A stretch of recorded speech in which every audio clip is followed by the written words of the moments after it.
another episode of the Home Turf Podcast. This is episode 20. I'm super excited about this. We're over about halfway through the season now, and I've been having an absolute blast with this entire process.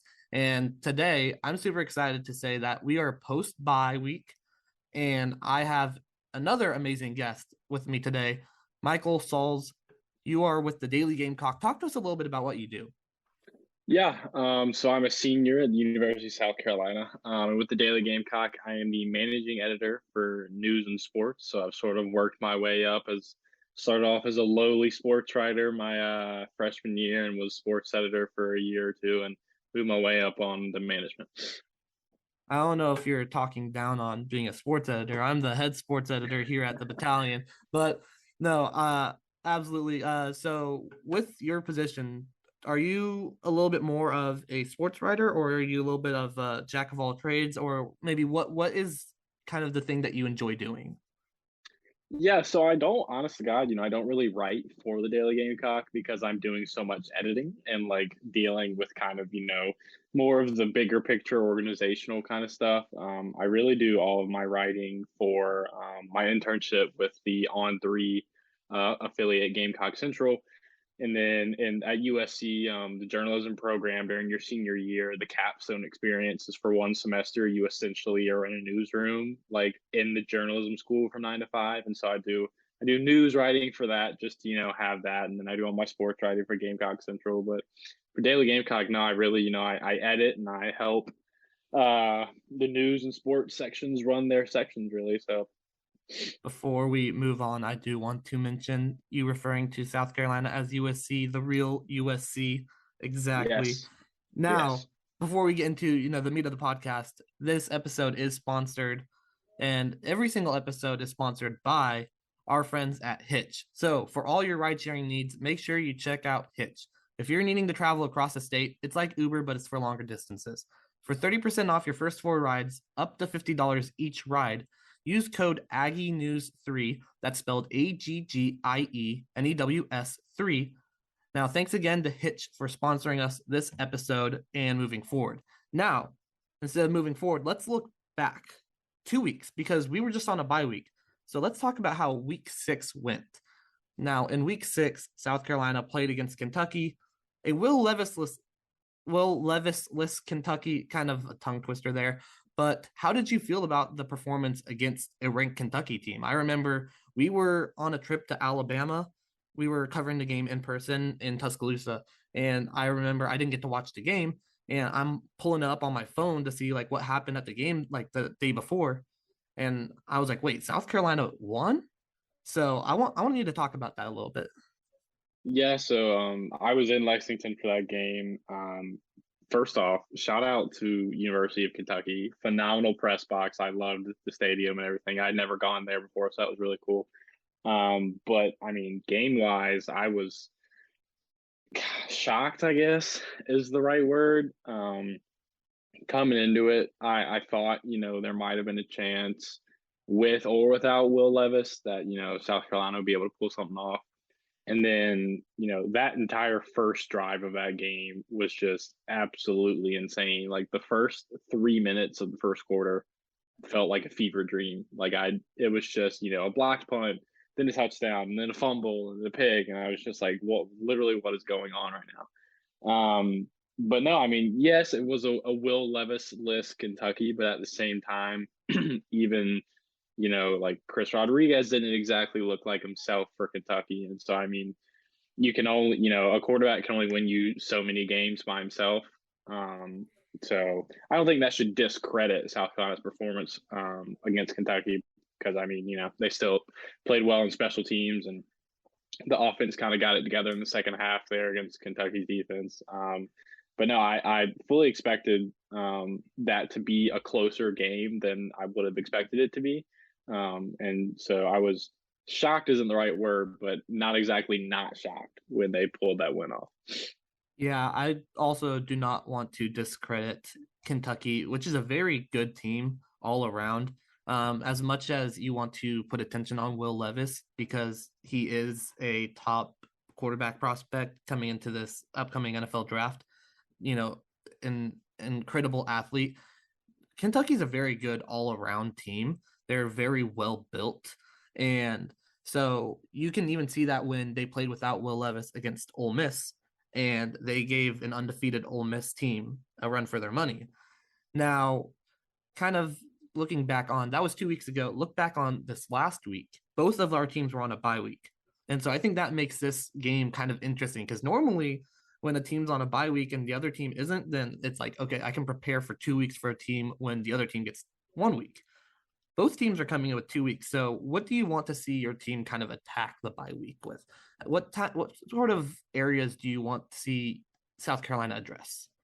Yeah, I think the offense has got to get going. That's something that we've seen really just this entire season, and not even just this entire season, but just under Beamer in the last few years. Is just South Carolina has struggled to get out to a good start, no matter how much they emphasize it in press conferences and in practice and everything. I think it took until either the Charlotte or the SC State game for South Carolina to get their first quarter score. So I mean, they've got to get out. I mean, they've got to be able to adjust at halftime. I know Spencer Rattler was not doing very well in the first half against Kentucky, and then he came out in the second half. I think he was like 8 for 10 or something in the second half through the air, and like you could finally see he was, comfortable in the pocket. He was stepping up, making throws where he would have in the past just kind of scrambled or taken a sack. So I think that's one thing that they need to look at is getting off to a faster start. I recently, the run game hadn't really been there. But then, these last 3 games, I think the first 3 games they hadn't rushed for over 100 yards. And then against Charlotte and SC State and Kentucky, they finally got back in a groove. And it's proven that they can run the ball. It's just a matter of, hey, you need to actually do it because you have really good running backs. So yeah, just kind of a mixture of things on offense. Defensively, the defense has kept them in games for the most part, with the exception of the Georgia game. But no, the defense has been great. The run defense has been a little inconsistent, which I think is another thing that they need to attack coming out. But we'll see how all that pans out on Saturday. Yeah, I'm excited to see this game. I think this game is going to be interesting because if you think about, exclude the SEC teams that we kind of see as bottom of the barrel for the season. So you have your Missouris, your Vanderbilts.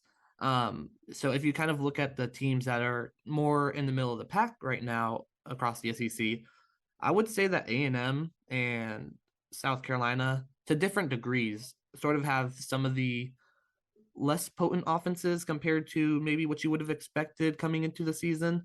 And so I'm definitely really interested to see what happens in this game because both teams kind of need to get into shape on that end of the ball. And with 2 weeks to prepare, I think that should be a focus for both sides as far as everything. Now, let's kind of get into the offense specifically. You mentioned the idea of not running the ball quite as much as maybe you wish the team did.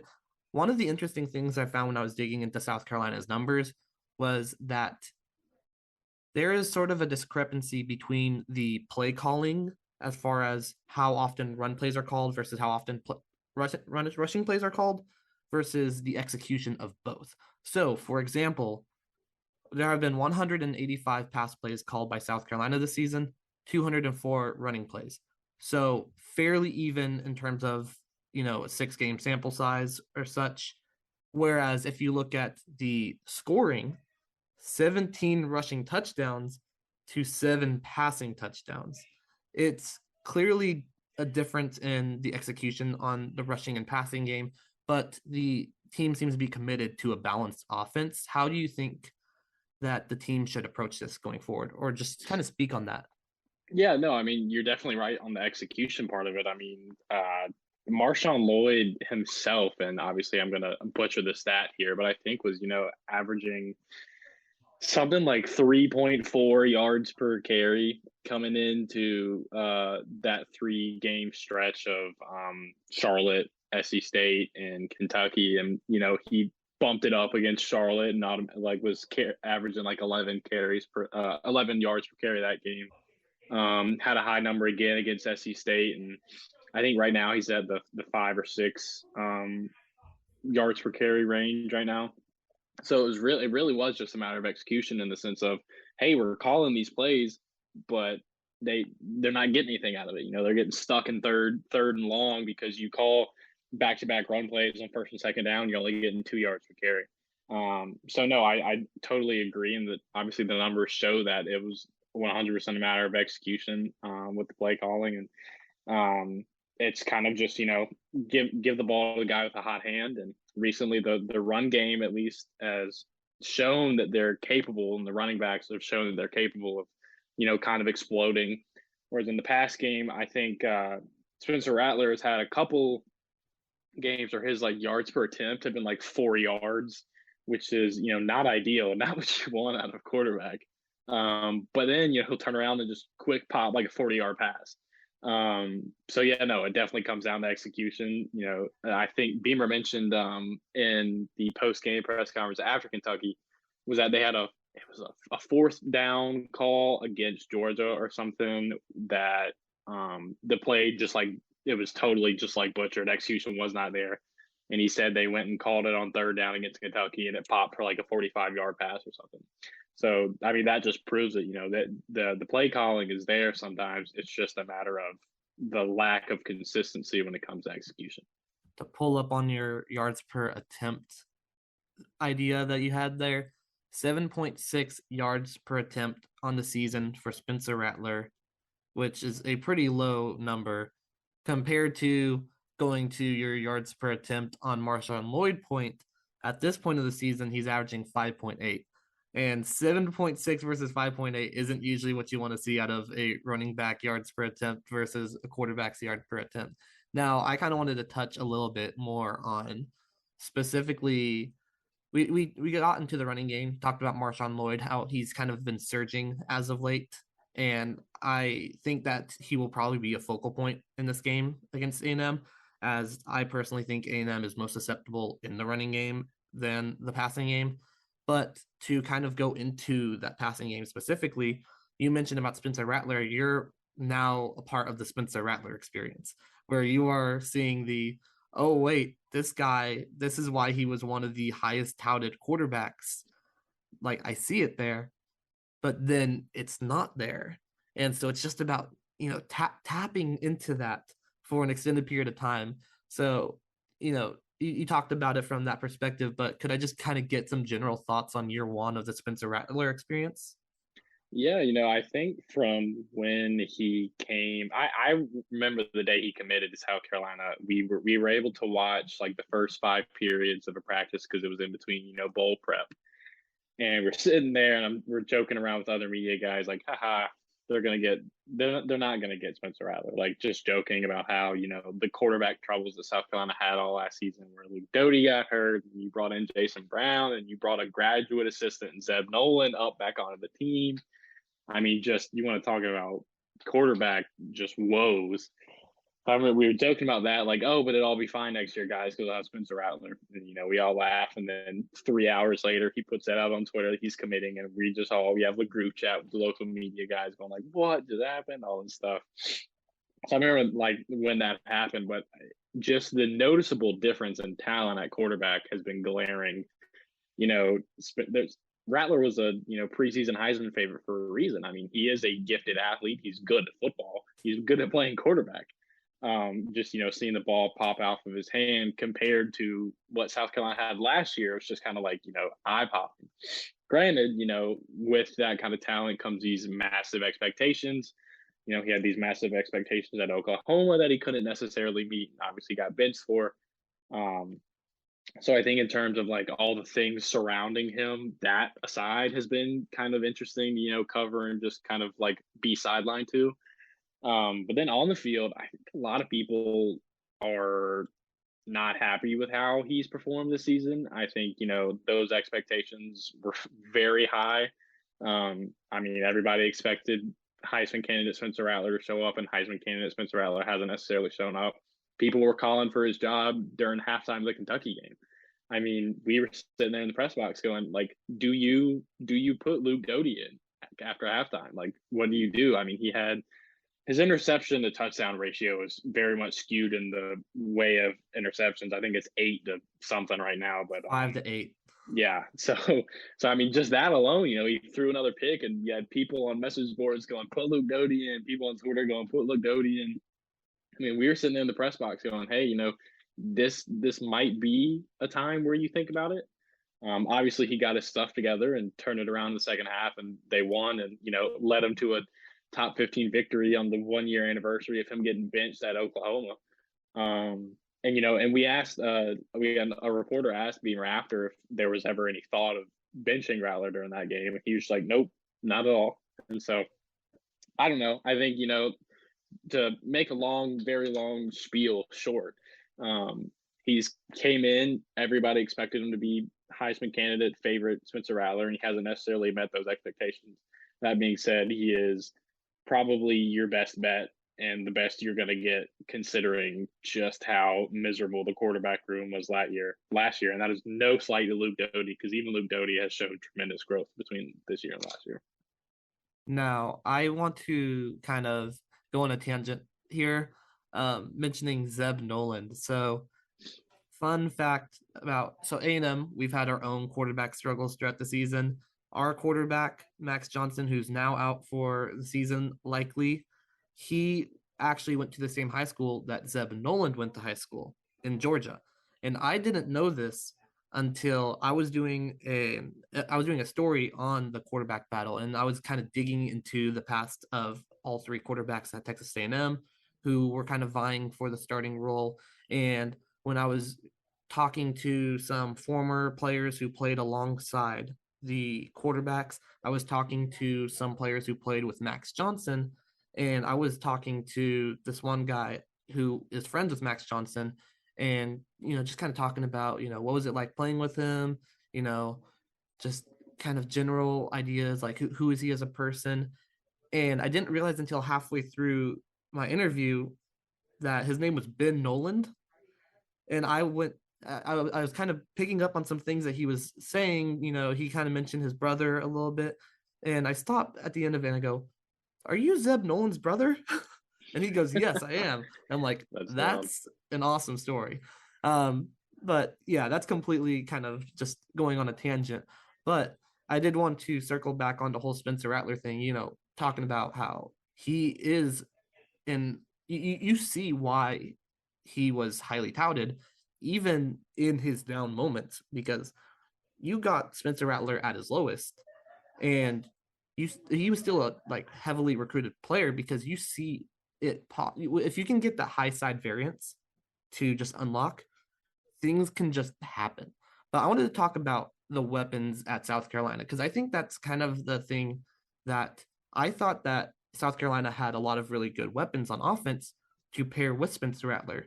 But with Spencer Rattler's kind of sputtering to start the season, the weapons haven't really been what people thought that they would be. And one player in specific I kind of wanted to talk about was last season, Josh Vann was a major part of the offense. What has kind of happened with the whole falling out of Josh Vann? Well, I mean, last year, it was Josh Vann, and that was it. I think, and Beamer has said this over and over again, and it's not even coach speak. It's as long as I've been here, the 3 going on 4 years I've been at USC, this is the most talented the wide receiver room has been from front to back.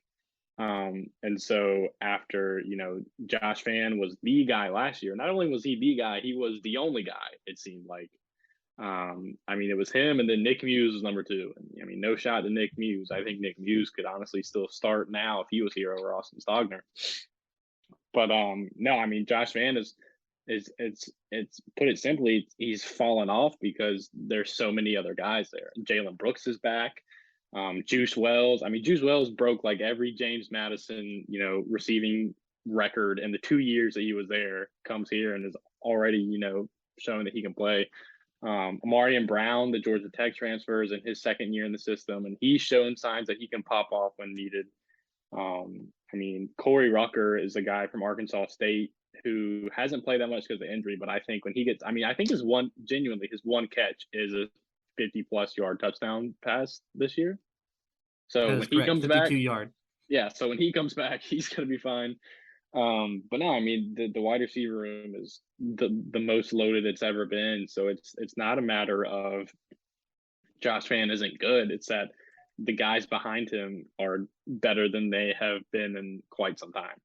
And that's just part of it. You feed the hot hand, and when you're getting, I guess, not necessarily beat out in practice, but when you've got guys who are performing better in games, and doing more when the ball is in their hand than he is, that's just what it boils down to. Yeah, Juice Wells, glad you mentioned him. Arguably one of the better tight end duos in college football. I thought that with Spencer Rattler getting there, I thought that you would get more out of it with the combination of Jaheim Bell and Stogner, as you mentioned. But let's kind of get into the defense now. South Carolina's defense, what are your initial, just kind of like talking about the defense, what should A&M fans expect to see the focal point of South Carolina's defense be? Yeah, I mean the defense has already taken some huge hits injury wise. You lost Mo Kaba, linebacker, for the season, and Jordan Strawn at edge rusher in the same game, both out for the season. Jordan Strawn is 2 years removed from leading the country in sacks, and Mo Kaba is a guy who has slowly started to kind of come into his own and was 100% going to start every game at that middle linebacker position.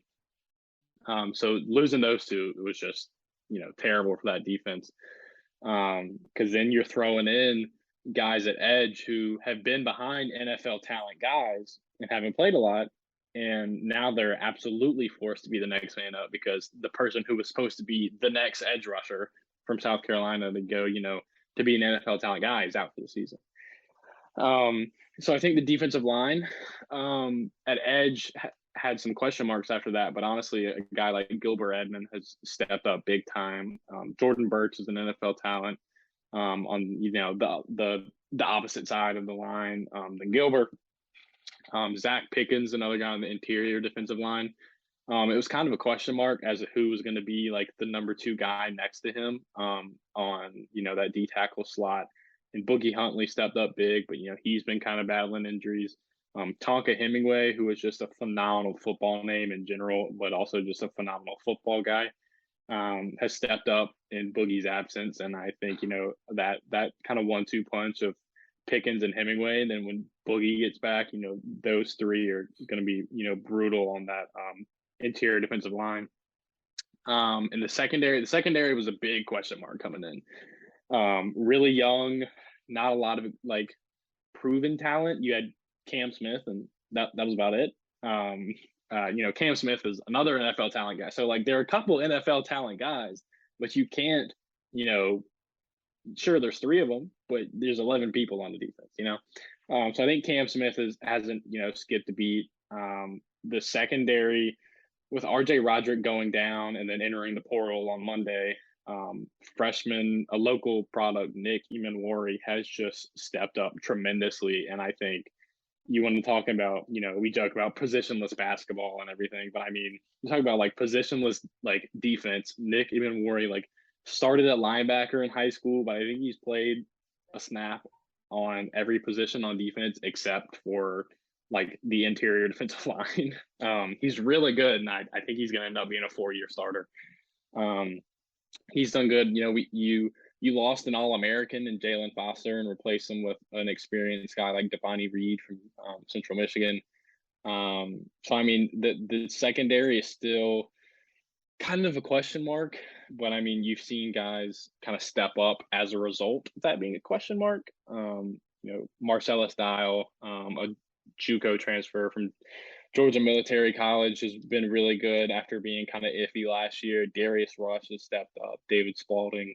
So I think I still believe the defense is the core of the team, but of the two units, offense and defense, I'd take South Carolina's defense over the offense. I think Clayton White's done a phenomenal job with his side of the ball, and I honestly think Clayton White will be a head coach in the next 2 to 3 years. Now, you kind of touched on all the little parts of South Carolina's defense. You can make my job a little bit easier because you're kind of talking about everything before I can even kind of bring it up. But since you've kind of mentioned all the little aspects of the defense, you mentioned run defense maybe being your concern with South Carolina, but kind of speak on what you think is the biggest weakness with the South Carolina defense. Is it that run defense? Just kind of like where should A&M attack if they want to exploit South Carolina's defense? Because I will say, even with the question marks in the secondary, there's been good ball production so far this season, and A&M isn't much of a pass first team, obviously. So, do you think it's the run defense? Yeah, I agree. The run defense just has to be consistent. When the South Carolina run defense is good, they're good. It's just a matter of consistency and execution, which is what is also like the most coach thing of like I could say about this, but that's what it boils down to. They also this South Carolina defense needs to get pressure on a quarterback. That was something that they'd really struggled with up until that Kentucky game. So I mean, if you give the A&M quarterback enough time to get a throw off, ideally you should be fine. Because South Carolina has really struggled with getting people in the backfield, whether it be just a straight up QB pressure or a sack, really up until that Kentucky game. So yeah, I think it's probably the biggest red flag would be the lack of consistency in the run defense. But also if they can't get pressure on a quarterback, then it's you can easily pick apart a not that experienced secondary. Granted, those guys have 6 games under their belt now, but still there's more young guys are getting more reps, and so you can pick them apart from that mental standpoint. Yeah, South Carolina, just purely off of the numbers, hasn't been the best at rushing the passer in the SEC, which SEC is kind of a conference where rushing the passer is something that a lot of teams are really good at. So, kind of looking into the game specifically now, kind of what are your expectations for the game? So, how do you think things will pan out? How do you think South Carolina will, target the game on offense and defense? How do you see things kind of playing out? Just kind of speak on that. Yeah, so this game gives off the same vibes as when South Carolina played Florida in 2019. If I remember correctly, they had just come off of beating Georgia, and they still could like mathematically win the East if they won out, which all they would have had to do was beat Florida, Missouri, and Tennessee. And at the time, Tennessee was not what they are now, and South Carolina was. You could have said South Carolina was a better team going into that game. Obviously, that is not how that season panned out. They did not win any of those 3 games. But that Florida game, I remember it was just pouring down rain. The officiating was awful. But it was a game with high expectations and kind of hey, this is another prove it game. And then things got away from them in the end and they ended up losing, which is what I think will happen on Saturday. I think, both teams coming off a bye. Not this is also a prove it game for A&M coming off 2 straight losses. But I think it's just like a gut feeling. I can't exactly. I know a lot of people who think South Carolina has a legitimate shot at not only winning this game but winning by multiple scores. But it's just a gut feeling in my head. I feel like South Carolina will be close, but it's just something's going to go A&M's way, and it'll just completely, unravel from there. I think it's funny because I kind of dissed Vanderbilt and Missouri earlier in this podcast. They play this week. I'm not going to lie. I kind of feel like this game could be very similar to that game, where I think this game could just end up being pretty sloppy because I think both teams are very defensive oriented. I think both teams, they are best when running the ball, and their passing games have had stuff to be desired. And I could see this game kind of being low scoring, a very grinded out. One team wins by a score late in the game. Like this game will be determined in the fourth quarter, which I know, like obviously a game would be determined in the fourth quarter, but you know what I mean. Like I think it's going to come down to very small things that went one team's way or another team's way. And so I'm kind of excited for this game from that perspective because I really feel like anything can happen in this game because I feel like this is a prove it game for both teams. You know, you have to target the rest of the stretch because both teams had expectations higher than this heading into the season. I personally was not super high on A&M coming into the season.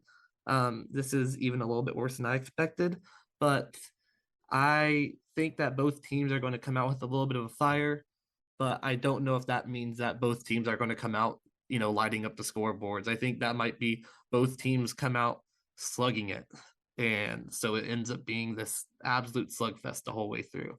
Now, I like to do this too with predictions. I always say I will not make you predict a score, but predict kind of how the game ends up turning out. Do you think you mentioned that you think A&M probably ends up pulling it out? Yeah, no, I'll even give you a score. I think A&M will win like 35-28 or something like that. I think, it's just a gut feeling. I feel like South Carolina's going to come out firing and probably get like an early lead, and then it'll come crashing back down to earth. A&M will tie it up or something, and go back and forth, and then the fourth quarter it'll just be like nothing for the first half of the fourth quarter, and then it'll be some thing at like the very end, either the very end of the game or like a drive that just completely ices it.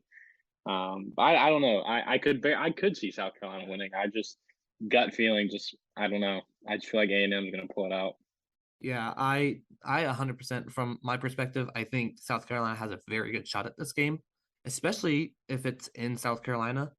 But I'll go ahead and match you then since you gave a score prediction. I guess I got to do it too.